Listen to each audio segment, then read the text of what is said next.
Hey guys, what's going on? In today's video, I'm going to share some more advanced local SEO tips that's really going to help you perhaps include some optimizations that you've not thought of so far when it comes to local SEO.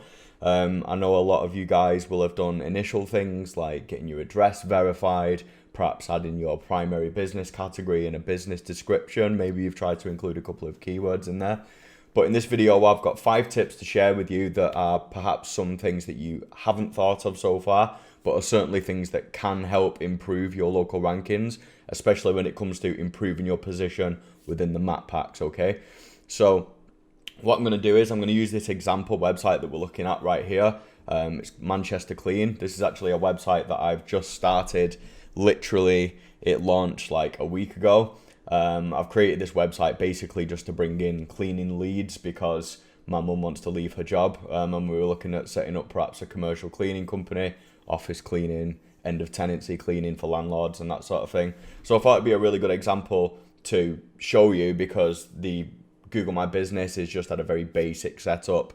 The website is still full of lorem ipsum content. If you look on the blog, the address still says New York. Obviously, the developers that I hired just threw sort of placeholder content up, so a lot of it's still in Latin. All of this sort of stuff I will be replacing, but a lot of the optimizations that I'm going to be talking about in this video actually take place off the website, and it's over on the Google Business profile, or as it used to be known, the Google My Business profile. So I'll take you through the tips that I've got for you, and then if you've got any questions, just drop them in the comments or get me on LinkedIn, whatever works best for you. Okay, cool. So, tip number 1. A lot of people, when they set up their Google My Business, will go through the process of adding that primary business category because Google prompts you to add that during the setup. But then later, you can come back once the profile's live, come to this info section here on the left, and then you'll see that if you've only added one business category, it will just say one category here, and you'll see the little edit thumbnail here. You can click that and you can start to add in additional categories. Okay, so the thing to know about business categories is that ideally you will choose from the predetermined list of available categories that Google gives you.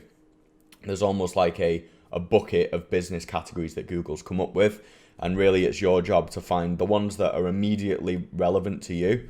I would advise against going gung-ho and adding anything that you can deem to be remotely relevant.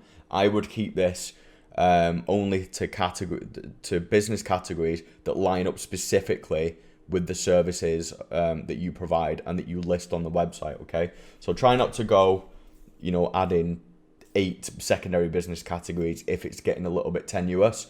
I understand the idea would be to cast a wider net, but actually there's a lot of arguments to be made for the fact that that might be diluting your relevance a little bit. So it's better to keep it massively relevant and keep it only to things that you're looking to provide. So you can see here that I've gone house cleaning service, carpet cleaning service, and commercial cleaning service. But just to show you how this looks once you actually start clicking in, let's say, for example, this was a dentistry practice, right? So it's likely that up at the top here, I've selected dental practice or dental clinic. But if I just type in dent, you'll be able to see all of the different categories that come up that are relevant to that. So you can see dentist, dental clinic, dental school, dental hygienist. So obviously, assuming that your dental practice or your client's dental practice provides these services and there are service pages for each of those services on the website, then it's totally relevant to start adding these in as secondary categories. Obviously, student union, it gets less relevant as it gets towards the bottom. So hopefully that makes sense. The second thing on this particular tip to talk about is how to know which categories to pick. What I always like to do is to look at the competitors' categories. So there's 2 ways that you can do that. I'll just search for cleaning company Manchester. Okay.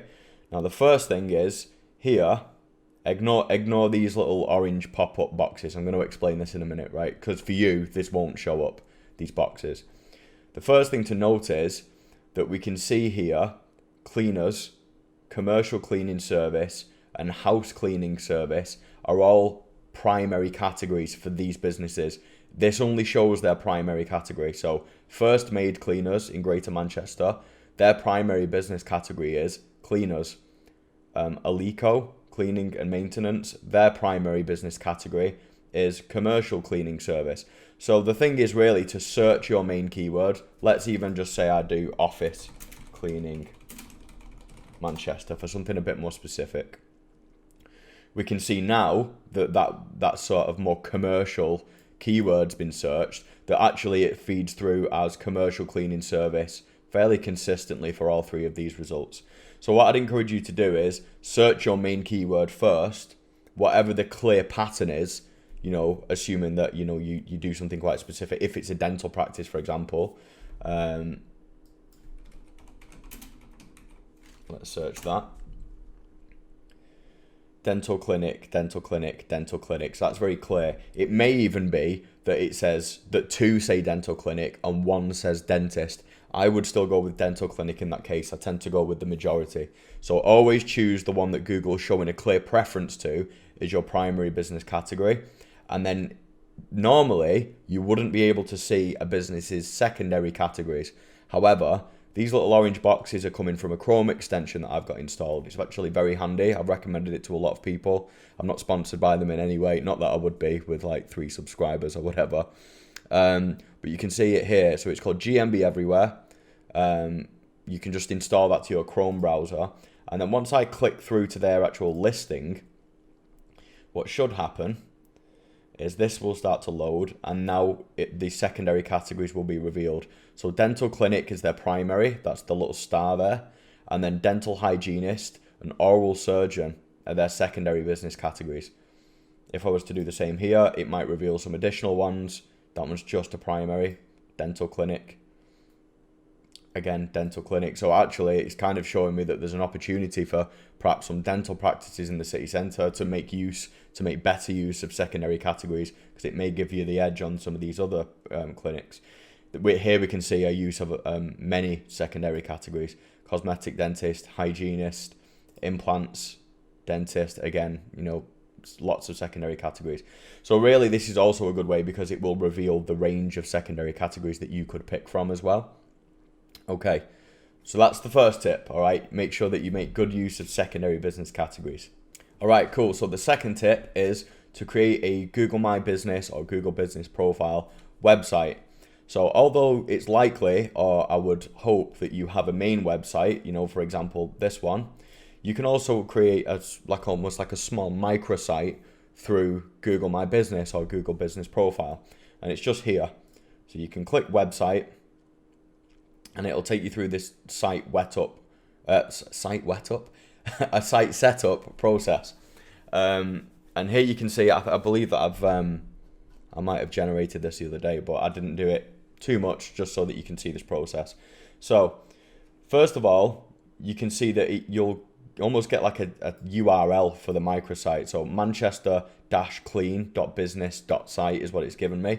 However, you can edit this and basically choose. So what I always like to do is to try and go for something that's quite keyword heavy in this. So I might go for Manchester Cleaners rather than Manchester Clean. Let's see if that's available. So it's already taken, which I'm not surprised. Manchester Cleaners, maybe Manchester Cleaning Company. There we go. So Manchester Cleaning Company.business.site. I've secured that now. So the first thing you should do when you do this is, obviously Google will generate a temporary site. You can choose from the different themes. You know, it is kind of limited. It doesn't look great. That especially doesn't look great. But just try and pick something that matches your branding a little bit. The idea isn't really that people are going to be landing here or spending a lot of time here. This is really just creating an asset that comes directly from Google, and we're going to use this to create links back to the website, okay? So let's say, for example, that you've created this. You can go through the process of adding a header photo. Make sure that you're adding in pictures that are, you know, sort of congruent with the website. It's consistent with the sort of images you're using on the website. Obviously, I've purchased, all these images are just placeholders. I'm going to be purchasing a lot of iStock imagery and eventually taking real world photographs using a high quality camera to replace all of that stock imagery. But for now, let's just assume that you've added your header photo. You're happy with your branding. Really, the thing that we want to be doing, oh, sorry, let's just save that. Yeah, I did save it, didn't I? There we go. So this is where we want to be looking, okay? So we can see that Manchester Clean is the headline. That's just because it's the name of the brand, it's the name of the business that I've inserted into Google Business Profile. But I'm actually going to update that to match the keyword. Manchester Cleaning Company, or actually the keyword is more like Manchester Cleaners, because that gets the most search.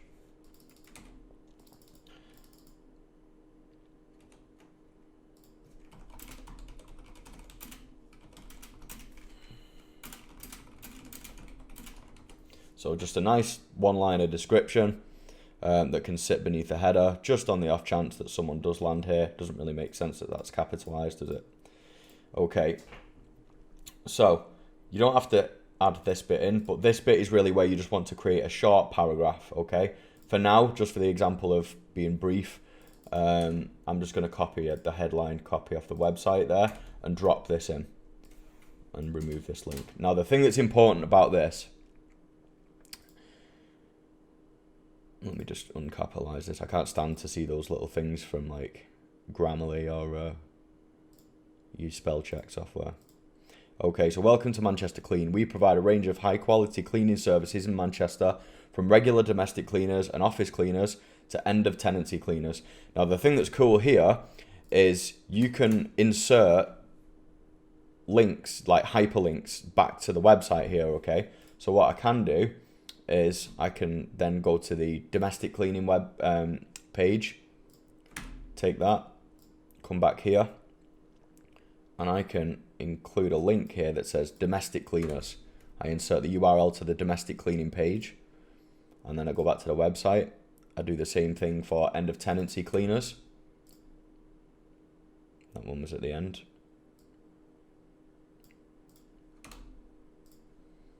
And finally, I'll do the same thing for office cleaners.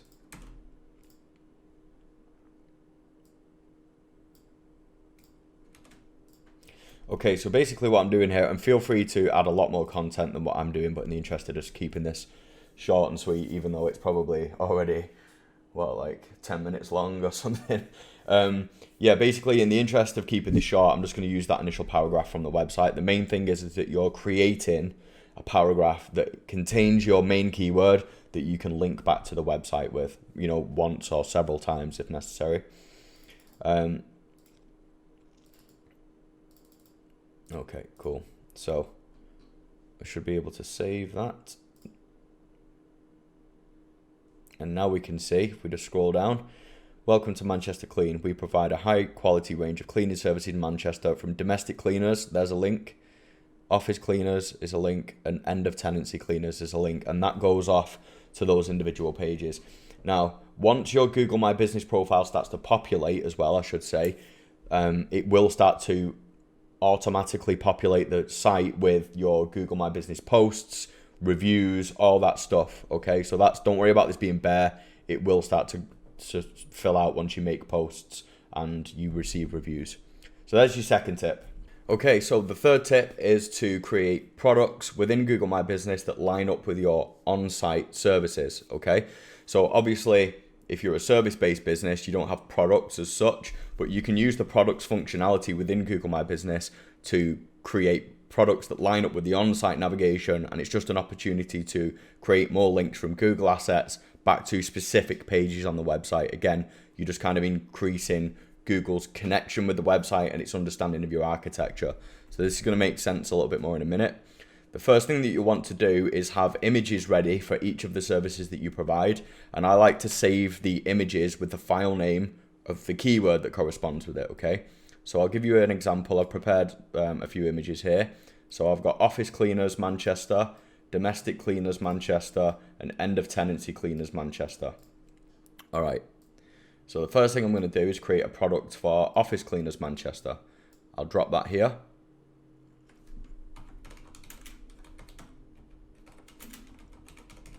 I'm going to drop the keyword in the product name. And I'm going to create a new category because I don't have one yet. That's basically called Manchester Cleaning Services. I'm not going to include anything to do with price range or anything like that. But what I am going to do is click Learn More. And then I'm going to have a link over to the Office Cleaners Manchester page, which you can see there. So now what I've got is a relevant image with the file name that's lined up with the keyword, Office Cleaners Manchester as the product name. I've created a category for this to sit in. So that's the broad category. You might have, for example, you might have a dental practice where you have lots of different service types. You have cosmetic dentistry, you might have emergency dentistry, but then there are different services that sit within that. In that case, you would need to create multiple categories and then put each service within the corresponding category. But for this, I'm just going to create one category and put 3 services within it. So I'll save that. Okay. So now I'm going to add another product. I'm going to select domestic cleaners.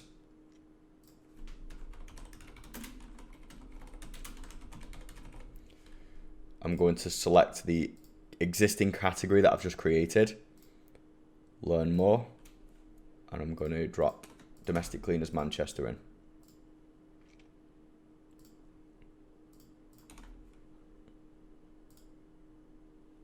And then finally, I'm going to do one last one.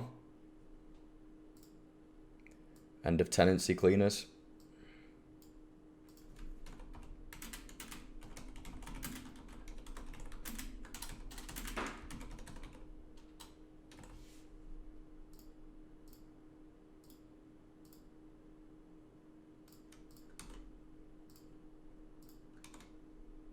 And there you go. So now these will go pending.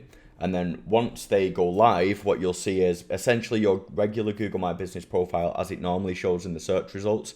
But within that, you'll see a little, what would you call that? A carousel. You'll start, assuming that you've got enough, posts, it will become a scrollable carousel. People can scroll through the images, see the images that you're using, and basically click the links through to the website as well. So it's just another way to make the profile a little bit more engaging. You're using functionality that Google's put in there for you to use, so it stands to reason that Google would likely give you better visibility in the search results for that. All right, so for the next tip, we're going to be geotagging images. So in an ideal world, you or your client would be taking real-world photographs, perhaps on a smartphone device, on location, and then adding them to the Google My Business profile from there. Google will basically be able to tell that those photos were taken on location because within the metadata of that image, there will be coordinates, or essentially a geotag that says this photo was taken at that location. In the same way that if you go through your iPhone photo library, you can look across the globe and basically find images by the location that they were taken. That's because they're geotagged at the time of being taken, okay? But if you're, for whatever reason, unable to do that, or you're managing a book of clients for local SEO, and you just want to be able to sort of geotag their existing images without having to ask them to go and take a lot of photos, you know how busy some clients are. It could take weeks or even months for them to get around to that. You could take all of their existing imagery, synthetically geotag them using this tool. It's tool.geoimager.com. And basically make it look like that image was taken on location. So what I've done is I'm going to take one of the images here, just add it, drag and drop it into this section. And then basically in the free version, you cannot use this functionality here, but normally this would let you just search for a business by name or Google My Business and match it up that way. But that's the paid version. To do this with the free version, you're going to have to drag and drop this pin. Okay, so once the image has been uploaded, it will scan it for any existing geotags. We can see that there are none. So now what we'll want to do, because I'm targeting Manchester in the UK, I'm going to take the pin, and I'm going to drag it over to roughly that spot just to get started. Let's see how close I was. Not too bad. Actually, it was pretty bad. So a little bit closer. And I'm going to try and drop this, you know, into the city center just because I want coordinates that line up with the city center. I'll probably change this at a later date. So I'm planning to get the address updated so that it basically is verified in the city center, because you'll get better visibility there. But for now, let's assume that, you know the location of the business, of the clients, or your own business location. Make sure that you drop this on that location. For the sake of argument, I'm just going to drop it on, what's good? I'll drop it on Blue's Kitchen because it's great and they do really good cornbread. So that's where it's going. So now you can see that in the geotag section, the longitude and latitude basically have been added. It says it here, but then it will also drop it in here. You can add alt text to the image here as well. So you probably want to go,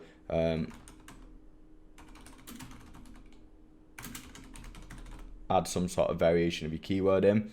And then from that, you can add the tags to the image and download it. And then once you download it, I won't send you through the process of watching me add images to GMB again, but you could basically download that image, head back over to GMB, and under the photos section, add those images in. And now you've got geotagged images that appear as if they were taken on location, and you're getting more locally relevant signals to Google. Okay, and the last thing is GMB engagement. So a huge part of local SEO, or SEO in general really, that a lot of people don't really talk about is engagement. And from a map pack ranking or local SEO perspective, engagement directly with your GMB profile is really important. Okay, so how do you encourage engagement to a GMB profile when you're not really ranking in the map packs yet? So a good way to do this is, well, there's two ways to do it really. A good way to do it would be to encourage the staff, try and basically think of ways that you can encourage people that have different Google profiles. People are logged into their own Google profiles on their individual phones. How can they be engaging with the Google My Business profile? Could they search for you by name and then click on the profile? Could they request directions to the location on their way to work each morning? Once they're in the target area, if they're traveling in from a city away, once they get into the city you're trying to rank in, could they at that point then request directions a couple of times a week?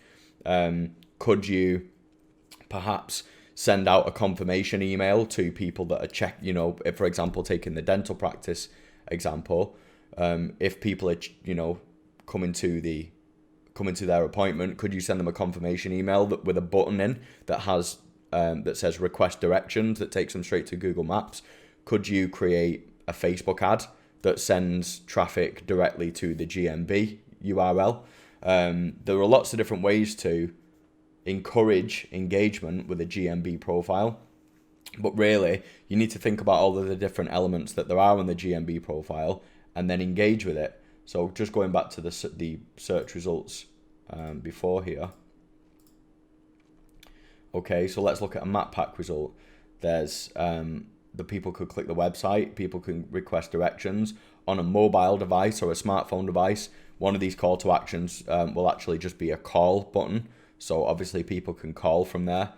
If you click through, obviously people can click on the images. They can click the products that people have added as services. That's actually a nice example that backs me up with what I was talking about before.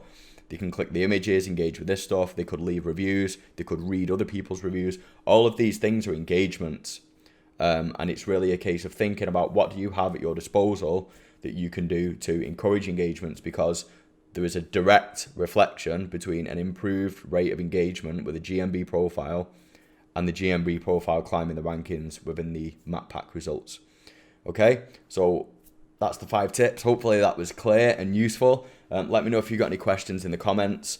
I picked up a lot of these tips from industry leaders and mentors, Craig Campbell, Chris Palmer, SEO. Those are fantastic YouTube channels for learning more about this sort of stuff.